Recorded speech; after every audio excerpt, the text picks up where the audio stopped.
Olá, uma boa tarde a todos e todas.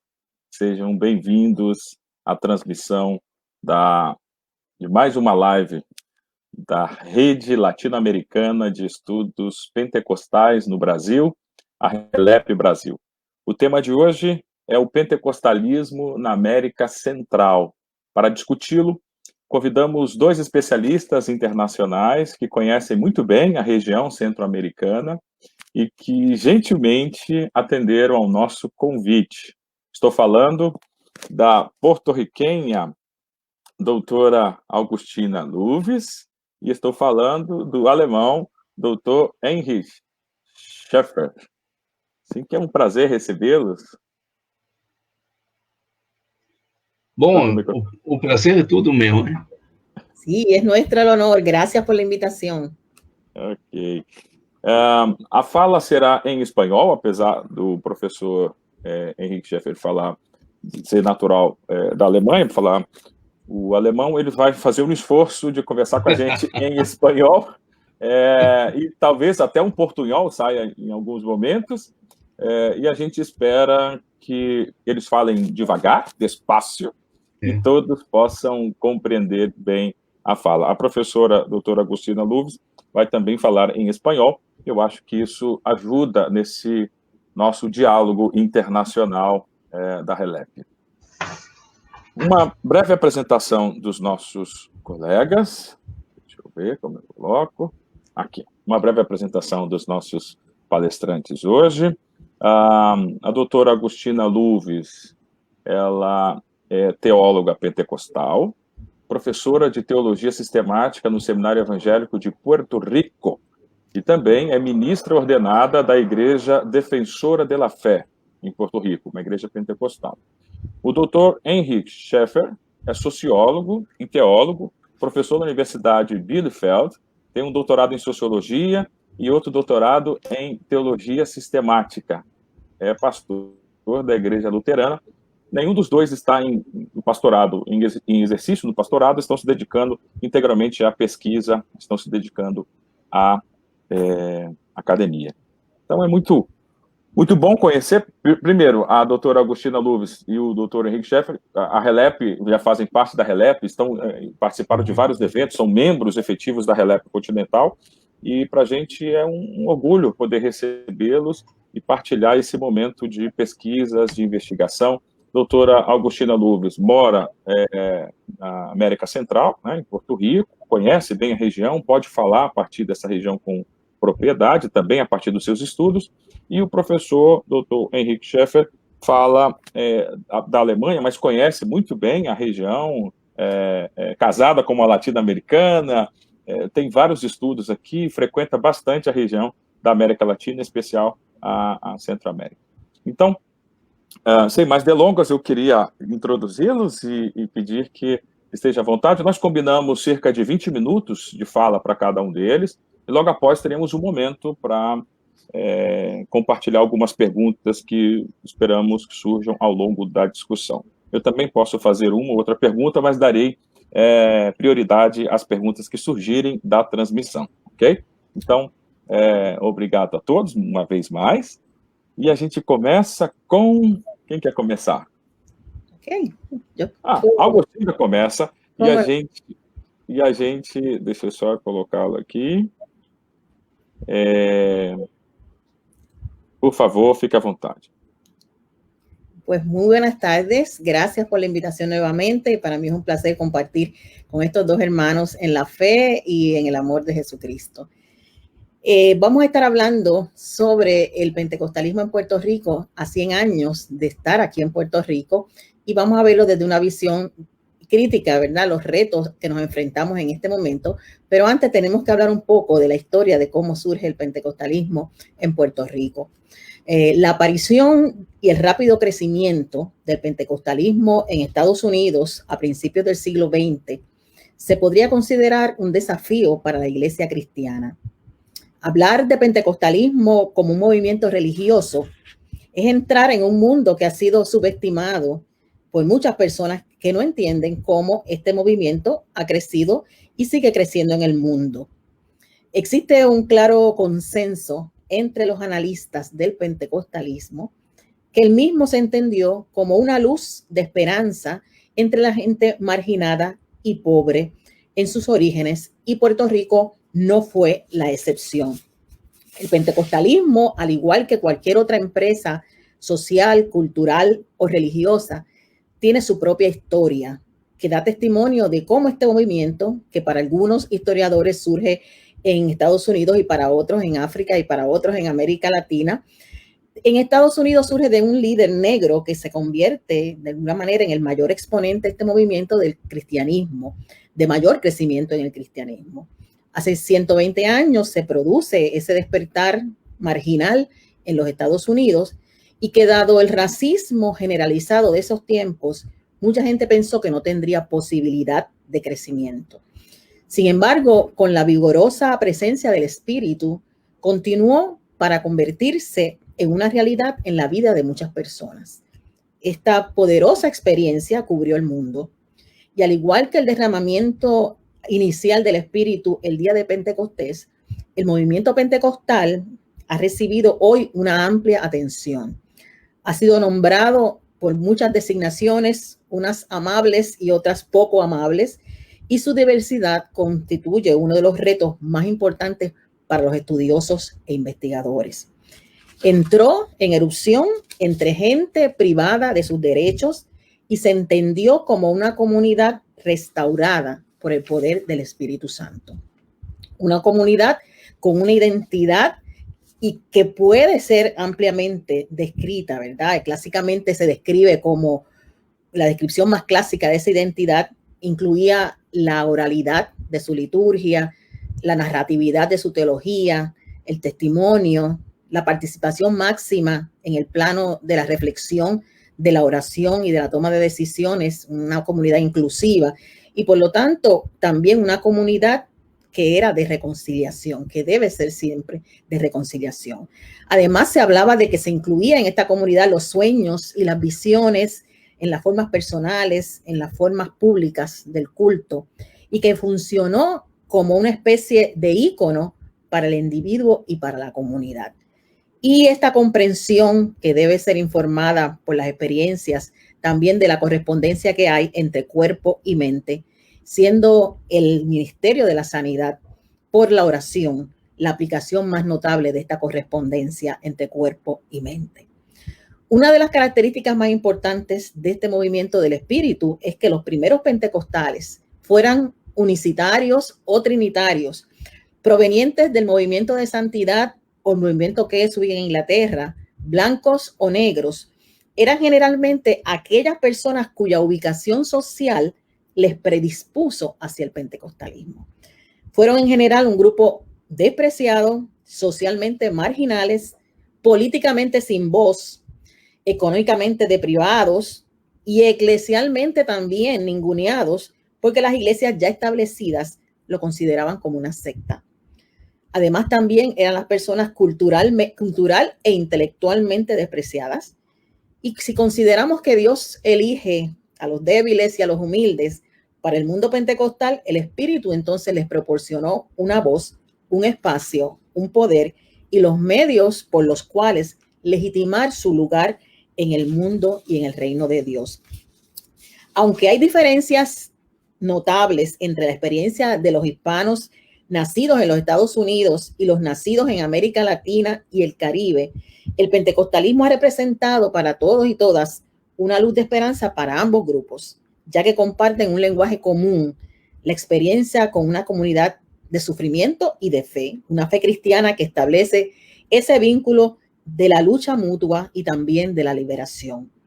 El pueblo hispano, al igual que otros grupos en Estados Unidos, ha experimentado el dolor del prejuicio racial, la pobreza, el abandono social y las desigualdades de un sistema de justicia social y de la sociedad que juzga a las personas por el color de la piel o por el discurso acentuado. Estas raíces son claves para entender el pensamiento del pentecostalismo hispano, que se centra en un evangelio de liberación y la transformación de los oprimidos. A pesar de su eficacia en dar esperanza a las masas, el pentecostalismo también proporcionó a las personas un sentido de comunidad que en mi opinión es una de las razones de su propagación por América Latina, por las comunidades hispanas en Estados Unidos y particularmente en Puerto Rico. Ese avivamiento que ocurrió en la calle Azusa dio lugar a una difusión mundial literal del mensaje pentecostal. Y Puerto Rico no fue la excepción. Hubo en California, de California a Occidente, un grupo de misioneros pentecostales que se detuvieron en la isla hawaiana de Oahu. En 1912, ya en la isla había un grupo significativo de inmigrantes puertorriqueños que trabajaban en una estación experimental del gobierno. Fue allí donde el joven Juan L. Lugo se convirtió y recibió el bautismo del Espíritu Santo bajo el ministerio de Francisco Ortiz. Y así comenzó su largo ministerio y fructífero como el apóstol pentecostal de Puerto Rico, de Nueva York y de una forma menor en California también. Juan Lugo fue el líder que trajo el mensaje pentecostal al Caribe y específicamente a Puerto Rico el 3 de noviembre de 1916 en la ciudad sureña de Ponce. Es importante señalar que algunas investigaciones ven en el pentecostalismo raíces de la mística católica medieval, una fuerte influencia africana y de la espiritualidad de los indios nativos que comparten anhelos por la libertad y la restauración. Hemos tenido muchos desafíos durante estos 104 años en Puerto Rico de presencia pentecostal. Y desde esos últimos 104 años, el pentecostalismo ha hecho una conexión directa con los que se adhieren a esta fe y a su visión de mundo. Esta experiencia les da la visión y la motivación para luchar por una transformación de la sociedad. Hay muchos retos, como les dije, y hay algunos que son comunes a todo el Caribe y todo Centroamérica, como los retos que ya han señalado algunos teólogos latinoamericanos como el doctor Darío López, el reto de la participación pública, y aquí voy a dejar ese espacio para que el colega hable de esa participación pública, que es muy importante. No solamente nos preocuparíamos, ¿verdad?, de la ética sexual y de la proclamación de la buena noticia de la salvación, también la vida en el espíritu no hace, ¿verdad?, ninguna dicotomía entre lo religioso y lo secular, lo privado y lo público, lo sagrado y lo profano. Y de ese reto, ¿verdad?, de la incursión en la vida pública y cómo vamos a incursionar, vamos a tener más información próximamente. Sin embargo, ese reto es uno de los que también enfrentamos en Puerto Rico. También tenemos el reto que mencionan muchos historiadores de la necesidad de la historicidad del pentecostalismo, una historicidad que se vio afectada por ser nosotros un movimiento originalmente oral, pero que hoy día ya también somos un movimiento que escribe. Ese deseo, ese infundado miedo de conectarnos con la familia grande del cristianismo es otro de los retos que aquí en Puerto Rico también tenemos. No surge el pentecostalismo de la nada. Somos parte de una gran familia, la familia cristiana en el mundo. Sin embargo, no existe duda que la iglesia pentecostal, que es una comunidad agraciada por el Espíritu, también ha estado en Puerto Rico dando testimonio del Evangelio de Jesucristo. Esta comunidad necesita hay unos desafíos presentes en esta comunidad que son los que yo quiero atender en lo que me queda, los 10 minutos que me quedan. Primero, esta comunidad que llamamos pentecostal debe modelar la iglesia cristiana originaria, sí, pero a la misma vez transformarse mediante la renovación del entendimiento y por lo tanto enfocarse en recobrar esos principios egalitarios o igualitarios donde nadie era excluido o excluida en esa iglesia.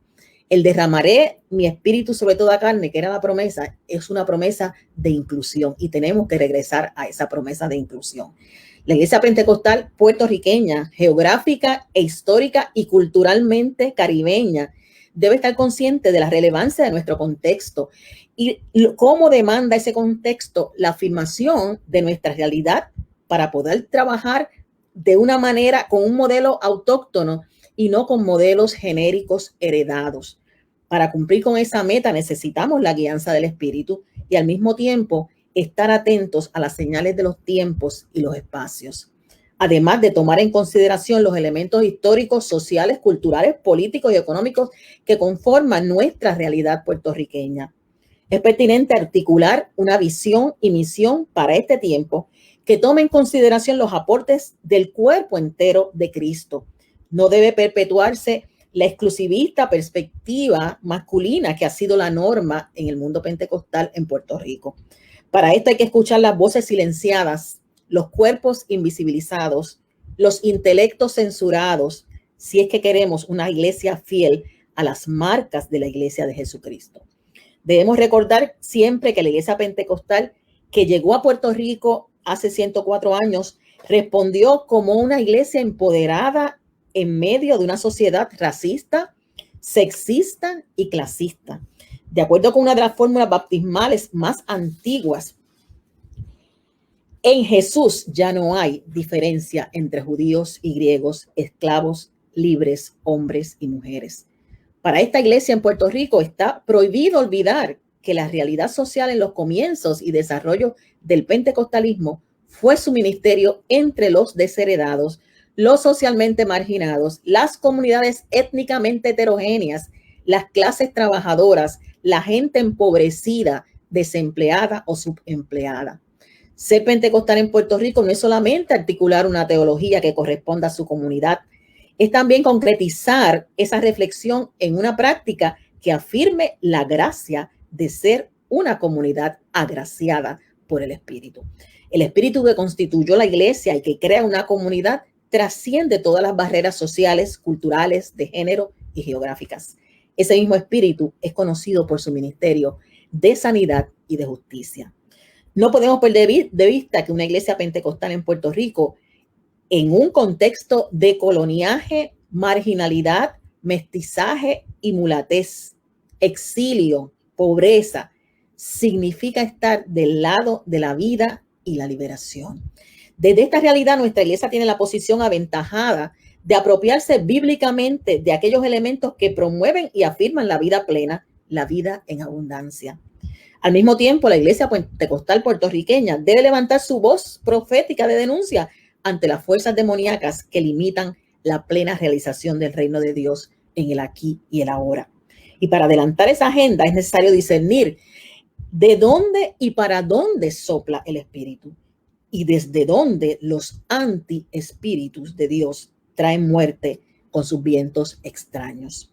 Celebrar estos 100 años nos invita a celebrar la puertorriqueñidad y la caribeñidad de nuestra iglesia.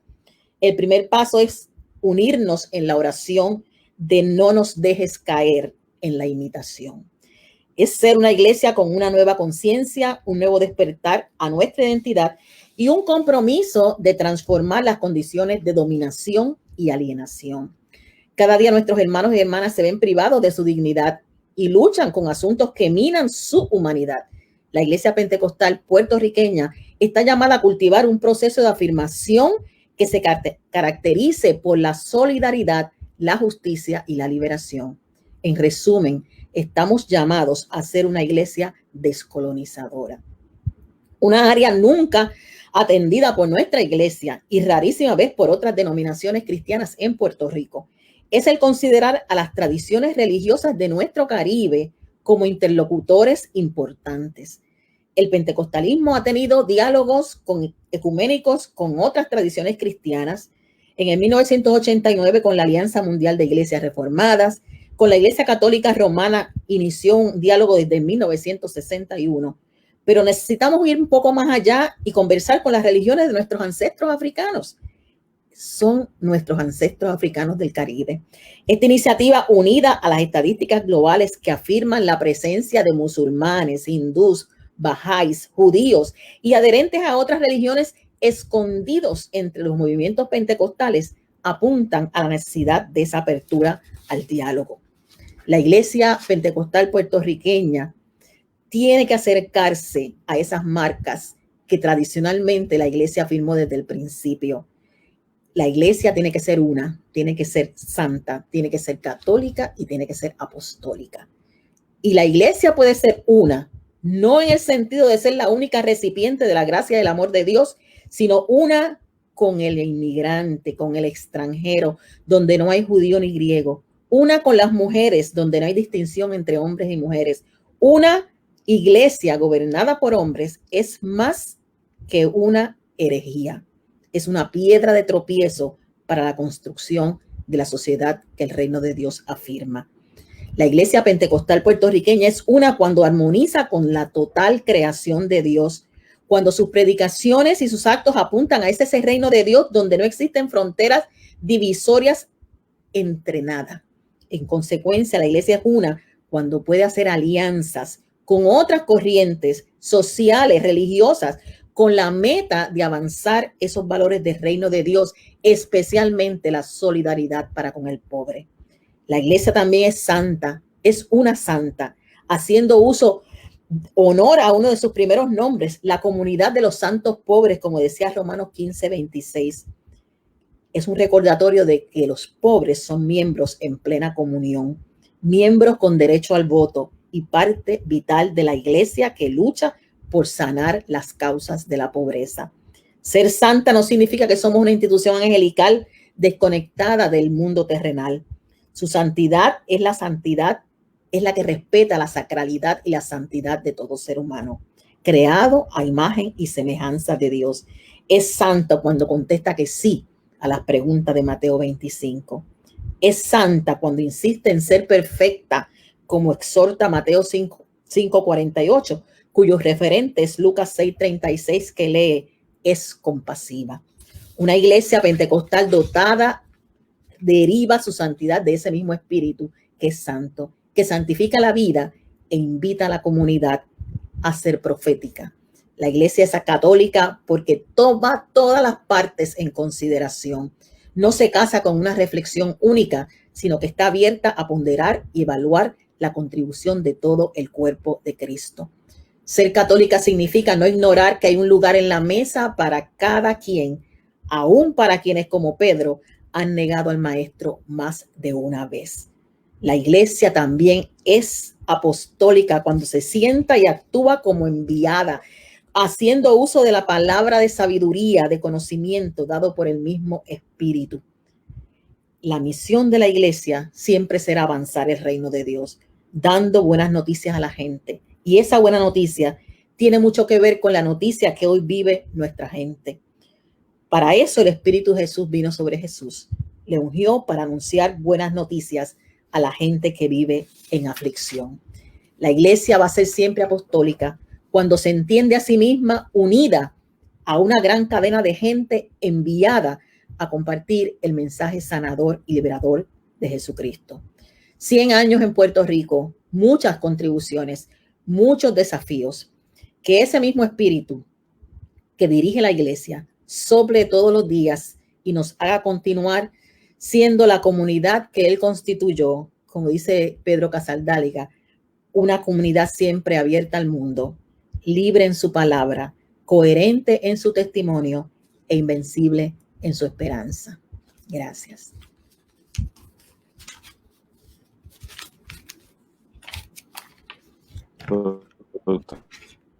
Doctora, muchísimas gracias, doctora Agustina Loves. Es un honor poder escucharte. Ya en la secuencia estaremos con el doctor Enrique. Su nombre latinizado está como Enrique. Sí. Y ahí estamos. Y después, al final, vamos a retomar con algunas preguntas directamente a los dos invitados. Así que muchas gracias, doctora. Ya regresamos pronto. Enrique, un gusto recibirte. Bueno, muchísimas gracias por la invitación. Yo también voy a hablar español y le agradezco a Agustina por su intervención programática. O sea que tú nos has dado un programa de un pentecostalismo nuevo, de avanzada. Y yo como sociólogo y como alemán me voy a poner un poco más, digamos, a la cuestión de un análisis de la situación en Centroamérica. Lo que les voy a esbozar acá se basa en estudios de campo muy exhaustivos desde el 1983, 85, 6, y luego el 2012, 2013. Y bueno, he vivido mucho tiempo en Centroamérica, unos 10 años. Bueno, todo eso va a formar la base. La idea es, como ahora como sociólogo de religión me piden a hablar sobre el pentecostalismo en Centroamérica, lo voy a tratar de hacer en un esbozo histórico limitado al lapso de tiempo entre los 80s y el día de hoy. ¿Por qué? Porque en Centroamérica hay una situación, o durante los últimos decenios, una situación de que ha habido una guerra prácticamente centroamericana de represión, y a partir de los 90s, poco a poco, la situación ha cambiado, pero no necesariamente a lo, digamos, a lo mejor, porque el régimen neoliberal ha cambiado las sociedades y ha causado, digamos, un desorden social bastante grande. Y me parece interesante ver cómo los diferentes corrientes del pentecostalismo han trabajado en esa situación.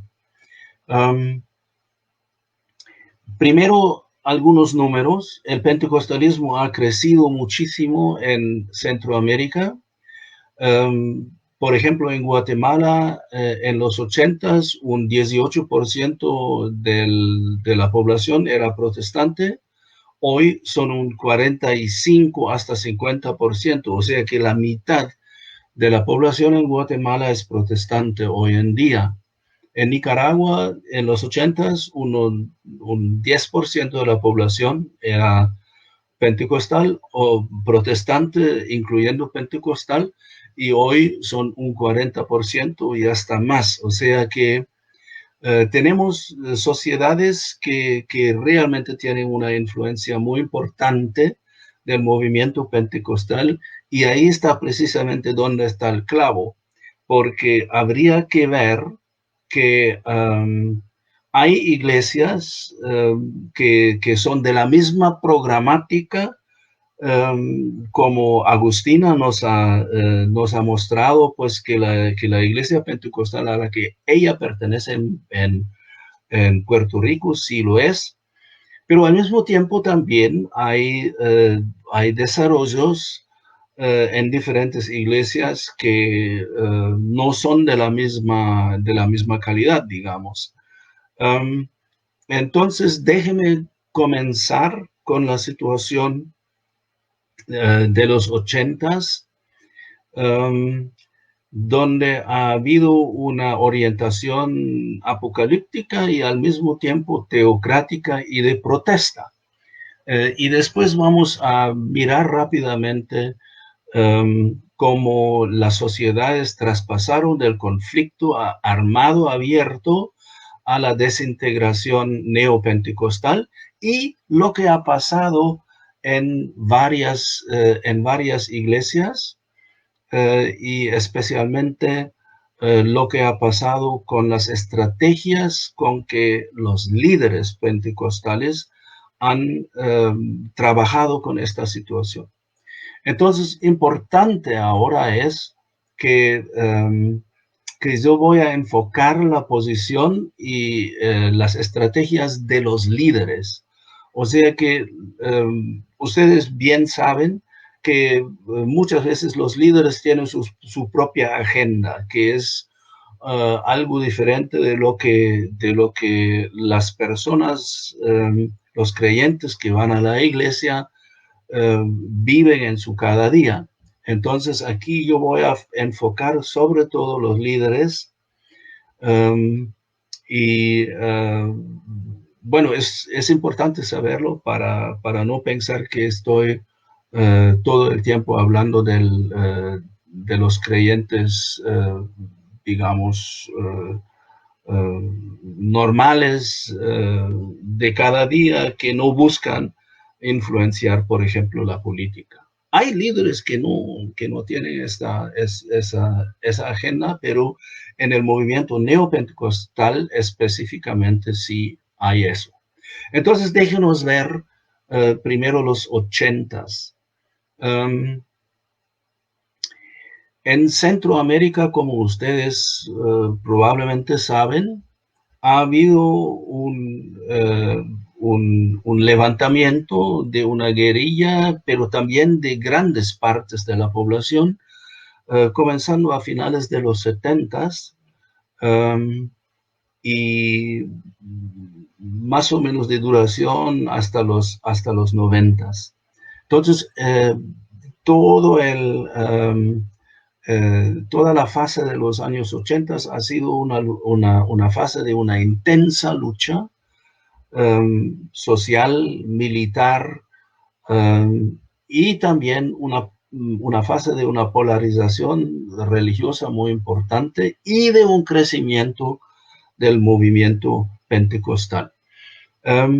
Yo distingo en los años 80s en Centroamérica 3 formaciones de iglesias pentecostales. La primera formación son iglesias grandes, bien establecidas, como la Iglesia de Dios, las Asambleas de Dios, etcétera, que tienen comunidades en todos los países y sobre todo en el campo y en los barrios marginales. La segunda formación son iglesias neopentecostales incipientes en ese tiempo, sobre todo en Guatemala, entre la gente de la clase media alta y hasta alta. O sea que iglesias que tienen todo un programa bien diferente a las iglesias que mencioné antes. Y luego un tercer grupo, que es un grupo relativamente pequeño, de iglesias pequeñas de barrio y iglesias pequeñas en el campo. Iglesias que no tienen un liderazgo muy establecido, con muchos contactos internacionales, como las Asambleas de Dios, sino que tienen un liderazgo bien arraigado en los pueblos, en los barrios, etcétera, y tienen una programática bien diferente. Ahora, interesante para la sociología de la religión y para todos los interesados en lo que es la fe pentecostal, ahí sí hay diferencias bien interesantes. En la primera formación, en las iglesias como las Asambleas de Dios, ha habido en los 80s un enfoque sobre el rapto de la iglesia, el arrebatamiento de la iglesia en el momento en que Cristo viene desde las nubes del cielo y arrebata la iglesia desde la tierra. Entonces ustedes imagínense que hay una situación de guerra, una situación de escasa posibilidad de sobrevivencia, donde la gente no puede mandar sus hijos a la escuela, no tiene para comer mañana, y está en una situación también de represión militar muy fuerte. Entonces ahí la fe en el rapto les da la posibilidad de retirarse a sus comunidades, a sus congregaciones, no meterse en ninguna cuestión política y así sobrevivir y mantener en esta sobrevivencia su dignidad humana. Claro que es una posición diferente a la de la iglesia, de la teología de la liberación, y hoy en día seguramente hay muchos pentecostales también que miran a esas iglesias y dicen, bueno, pero eso es una huida del mundo, ellos no están tomando su responsabilidad, pero en realidad ellos no han tenido ninguna posibilidad de actuar ya porque la represión militar ha sido muy fuerte. Entonces, es una estrategia de sobrevivencia. Ahora, ¿qué pasa en la segunda formación? El neopentecostalismo es la formación de la guerra espiritual. Pero ¿qué significa esa guerra espiritual dentro del marco de una guerra real, ¿ya? Una guerra de contrainsurgencia? Si las personas que promueven la guerra espiritual pertenecen a la clase media alta y alta, y de la cual se reclutan los oficiales del ejército, los torturadores, etcétera, etcétera. Entonces, el movimiento neopentecostal en Centroamérica, sobre todo en Guatemala en los años 80, ha jugado un rol bastante nefasto, promoviendo la violencia en contra del pueblo, el pueblo resurrecto, perdón, el insurrecto, y luego también esa visión de instaurar una sociedad teocrática, por ejemplo, bajo el rey David, que era el general Ríos Montt en Guatemala. Entonces tenemos una fuerte contradicción entre esos dos corrientes del pentecostalismo. Ahora tenemos una tercera formación, y que son esas iglesias muy pequeñas, independientes. Y esas iglesias son de mucha solidaridad con su entorno inmediato, viven la misma represión militar, y esas iglesias ven y viven en la glosolalia, en hablar en lenguas, la presencia directa del Espíritu Santo, que les da el poder como para dar con esta situación, para sobrevivir y al mismo tiempo mantener un espíritu de resistencia, de protesta. La glosolalia, digamos, es un nuevo lenguaje en una situación en que la gente no tenía ya voz. Entonces, así se podía mantener un espíritu de protesta durante todos esos años de represión. Entonces, en resumen, tenemos esas tres corrientes, y esas tres corrientes se han desarrollado y todavía están hoy en día en cierta manera presentes. Para llegar de los años 80 hasta el día de hoy, hay que esbozar muy brevemente el cambio de la situación social.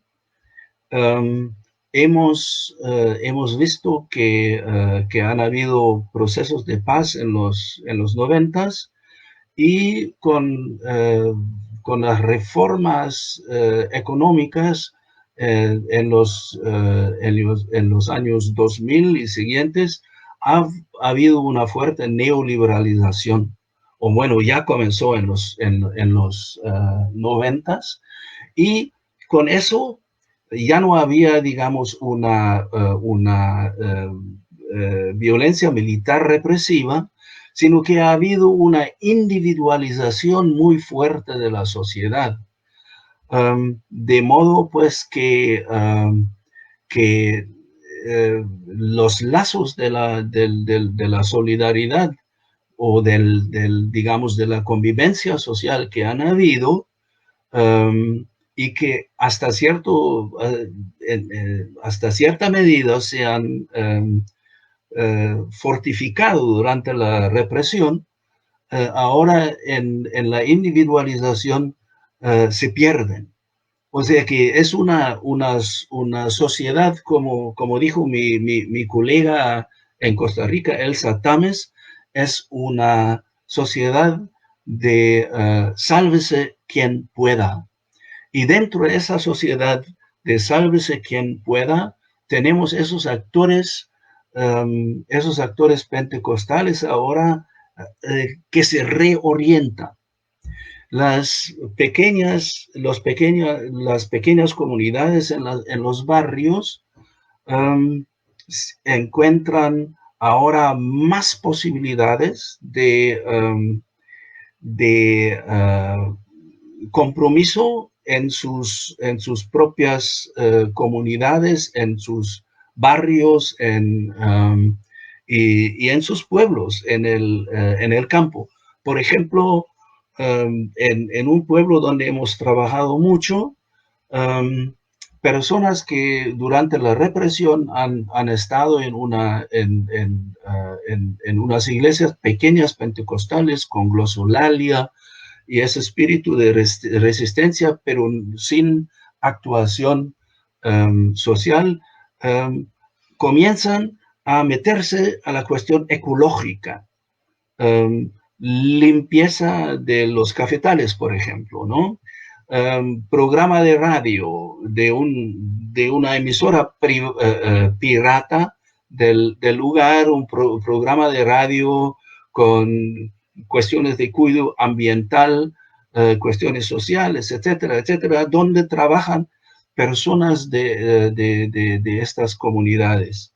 Luego, otras iglesias como la iglesia de Dios del Evangelio Completo, por ejemplo, que es una iglesia bien grande, comienza a desarrollar desde abajo en sus comunidades trabajo social, desarrolla grupos de mujeres que luchan por la dignidad de la mujer y contra la violencia familiar, y no solamente dentro de las comunidades, de las congregaciones, sino que fuera también, con proyección sobre las comunidades. Luego se desarrollan iglesias, o más bien dentro de iglesias establecidas, se desarrollan grupos que se abren a una nueva teología.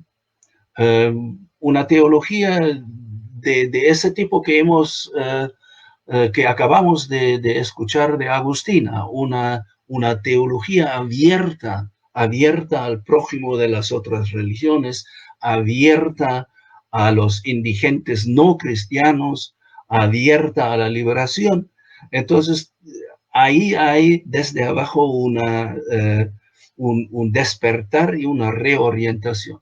Pero al mismo tiempo hay que ver también que desde arriba, para decirlo así, se forman las iglesias neopentecostales de una manera completamente neoliberal. O sea que esas iglesias neopentecostales se vuelven a ser prácticamente agentes del neoliberalismo. Primero, en vez de la concentración sobre la guerra espiritual, la concentración va más hacia la prosperidad. O sea que la prosperidad individual, el modelo neoliberal, ¿no? De acumular como individuo, acumular como máximo, como familia nuclear, ¿no? Y algunos políticos, como por ejemplo el ex ministro de Relaciones Exteriores, Aroldo Caballeros, en Guatemala, por ejemplo, hace campañas de guerra espiritual. ¿Contra quién? Contra los indígenas, la población indígena en Guatemala, y con la idea de ayudarle a partidos neoliberales llegar al gobierno. Luego, estos señores reclaman para sí la autoridad de Dios mismo, ¿no? Como si ellos pudieran leer la mente de Dios y decretar lo que Dios está queriendo en tal y tal situación, ¿no? O sea que personas con iglesias muy poderosas por el negocio de las ofrendas, ofertas se dice en portugués, que son libres de impuestos y que forman la base para grandes fortunas, etcétera. A partir de esa posición social, estas personas se meten siempre más en la política e influyen en la política. Entonces,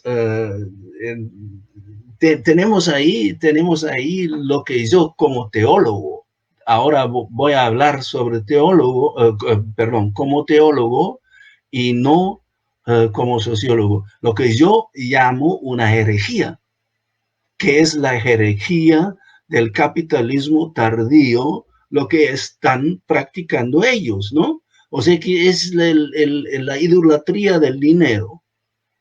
Dinero, ¿no? Entonces, lo que pasa es que con el cambio que hemos visto en Centroamérica desde los 80s hasta el día de hoy, digamos, bajo el régimen neoliberal, hemos visto una radicalización en las mismas iglesias de lo que es la contradicción.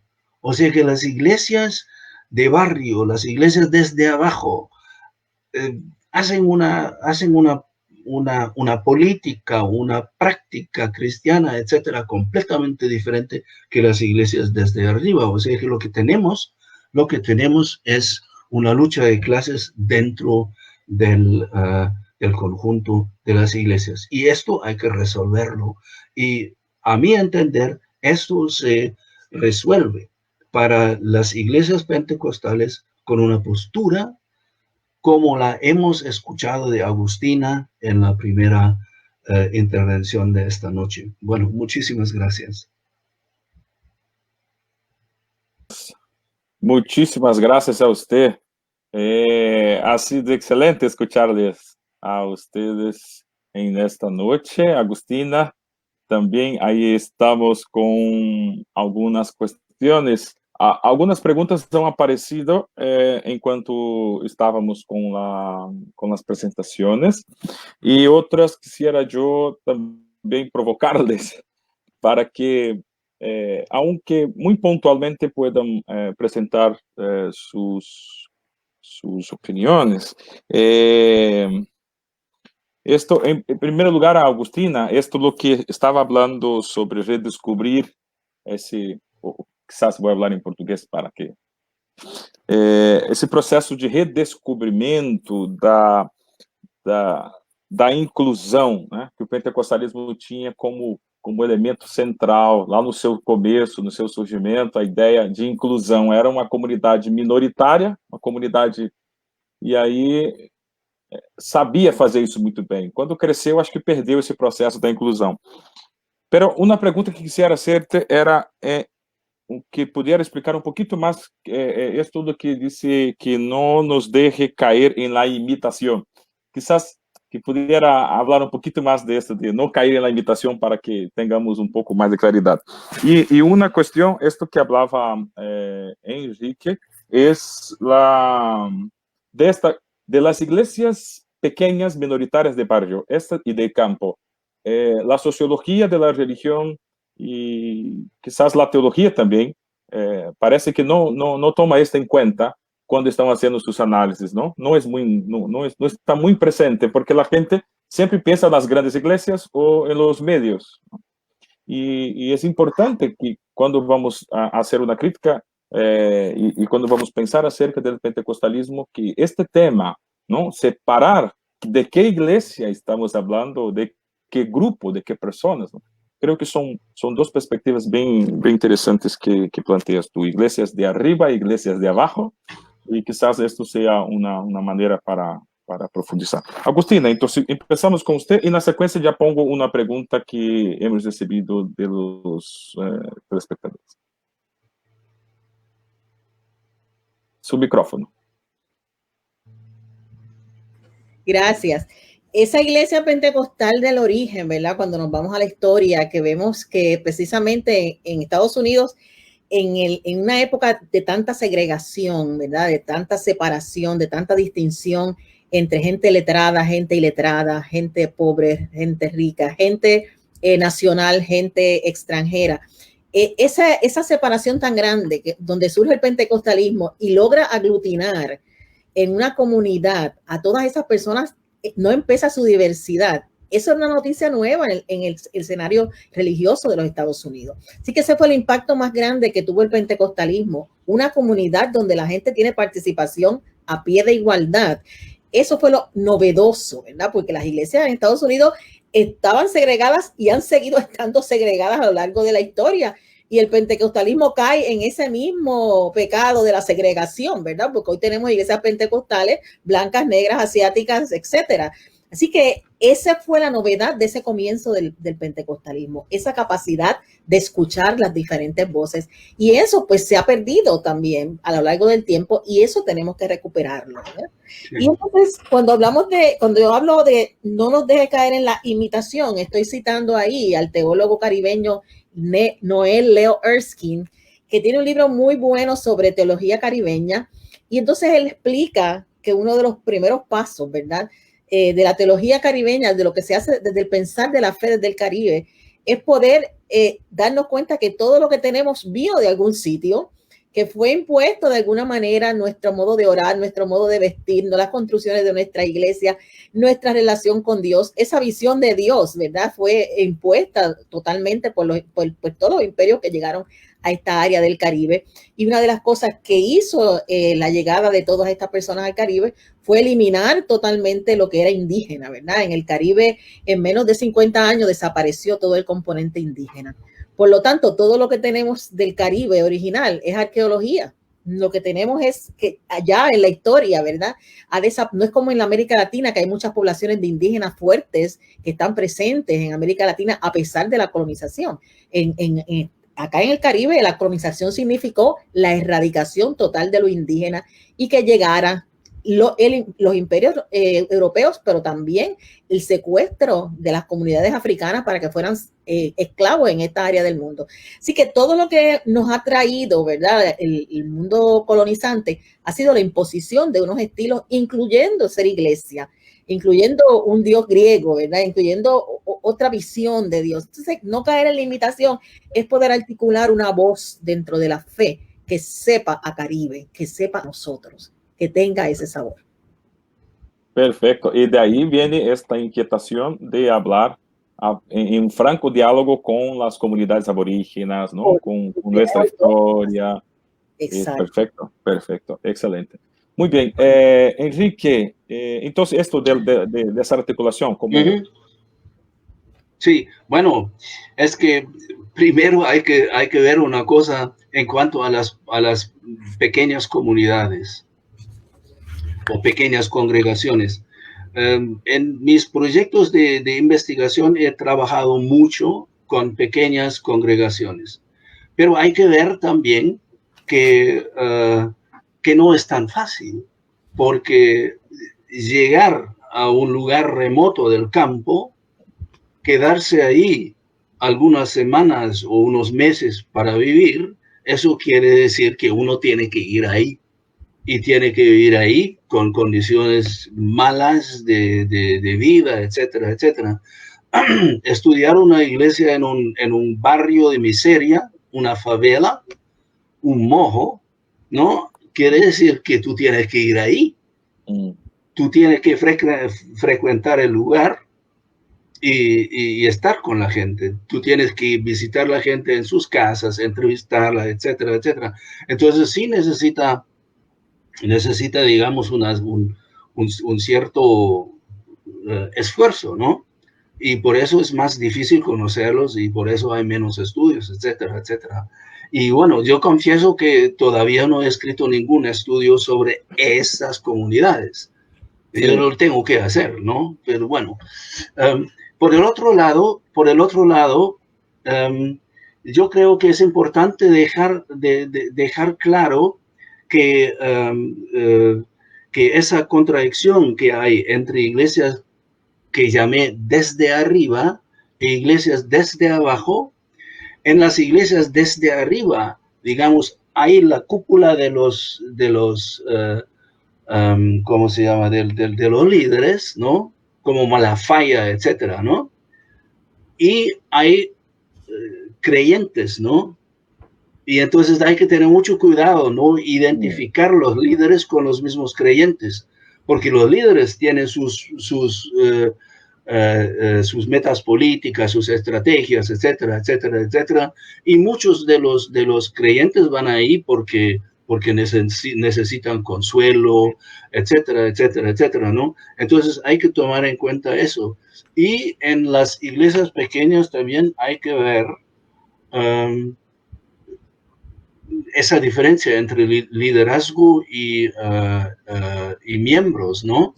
Y de vez en cuando, si una iglesia pequeña, digamos, se levanta, crece, etcétera, puede haber la situación de que un líder desde abajo ve sus posibilidades de propia carrera uniéndose a un líder de una iglesia grande. Pidiéndole cobertura, por ejemplo, ¿no? Entonces tienes esa forma de la cobertura como una estrategia de carrera profesional religiosa también. Entonces ahí hay mucha cosa que hay que tomarse en cuenta, ¿no? Pero en realidad yo digo que hay un criterio bastante simple como para distinguir entre, digamos, gente honesta y gente no honesta. Y es que la gente no honesta está buscando sus propias carreras, está buscando cómo ganar dinero, cómo posicionarse bien, cómo hacerse el apóstol de Dios, etcétera, ese tipo de cosas. Y la gente honesta vive para dar su vida al prójimo, ver las personas creyentes y no creyentes como criatura de Dios, que Dios lo ama y por eso da su amor. Entonces ese es un criterio cristiano bien básico que hemos escuchado de una manera muy maravillosa en lo que Agustina nos expuso. Sí. Perfecto, excelente. Ahora dos impulsos más con nuestro colega de la red, Gideon Alencar. La pregunta está en portugués, pero creo que se puede entender. Ahí está, Agustina, para ti. La influencia estadounidense en los pentecostalismos de América Central o Centroamérica es actualmente más fuerte que en las décadas anteriores. ¿Cómo lo percibe usted? Bueno, yo creo que siempre ha habido una influencia, ¿verdad?, de los Estados Unidos, los pentecostalismos acá en América Central. Y no estoy tan segura si es más fuerte o menos fuerte que anteriormente, pero sí creo que es diferente. Es una influencia diferente porque este tiempo nos ha bendecido con muchos métodos tecnológicos que también ha hecho posible mucha influencia a todos los niveles. Antes uno escuchaba a un predicador o una predicadora, ahora tú lo tienes en todos los medios de comunicación accesible. Así que es más pervasiva, o sea, se introduce con mayor profundidad en las comunidades del Caribe y de América Central que anteriormente, pero yo creo que es igualmente pervasiva, igualmente dañina. Ok. Una otra, y con esto vamos cerrando porque nuestro horario ya se ha ido. También para ti, Enrique, essa mudança teológica de algumas igrejas dando ênfase na ecologia produz uma consequência. Você crê que isso produz uma nova teologia, uma consequência teológica, ou a escatologia já havia cambiado com esta ênfase? ¿Cómo lo ves? No, yo creo que sí hay muchos cambios en la teología ahora. Y no solamente es la cuestión ecológica, porque, por ejemplo, si uno ve una organización como el CIETS en Nicaragua, que seguramente en América del Sur no está conocida, pero es una organización protestante con muchos pentecostales y cooperación, que tiene un programa para campesinos de ecología, justicia social, feminismo, y tienen una muy buena escuela teológica. Y entonces lo que pasa en organizaciones como esta, o el CEDEPCA en Guatemala, por ejemplo, ¿no? Crece o se forma una nueva teología, y se forma desde la base, retoma de la tradición pentecostal y quizás de otras tradiciones, pero transforma a partir de una práctica nueva que se confronta con cuestiones, con lluvias torrenciales, con muchas cosas que digamos que desafían a las personas en volver a repensar el Evangelio, volver a discutirlo y crear una nueva teología. Entonces yo creo que ahí hay mucho dinamismo desde la base en esas organizaciones. Y además la Universidad Bíblica Latinoamericana en Costa Rica tampoco es un lugar malo, ¿no? O sea que hay mucha creatividad del pensamiento. Bien, llegamos a nuestro tiempo, ha pasado muy rápido. Yo, como red, estamos muy agradecidos por la participación de ustedes. Ahí en Alemania ya es las 11 de la noche, así que estamos ya quitándole su horario de descanso a Enrique. Qué cosa. Muchas gracias por tu participación y por tu ponencia acá y por toda esta charla. Lo mismo, Agustina, qué lindo escucharte y esta esperanza que tenemos de un pentecostalismo vivo, actuante, ¿no? Muchas gracias por todo este tiempo de ustedes. Así que las palabras finales y con esto ya concluimos la transmisión. Muchas gracias por la invitación. Siempre es un placer. Estamos acá a la orden en Puerto Rico y es una bendición poder conectarme desde Alemania con Brasil, Puerto Rico. Esto es una maravilla. Sí, qué lindo. Sí. Igual, muchísimas gracias por la invitación. Ha sido un gran gusto volver a platicar con ustedes y bueno, hasta la próxima. Hasta la próxima. Nos vemos. Chao, chao, gente. Chao. Chao.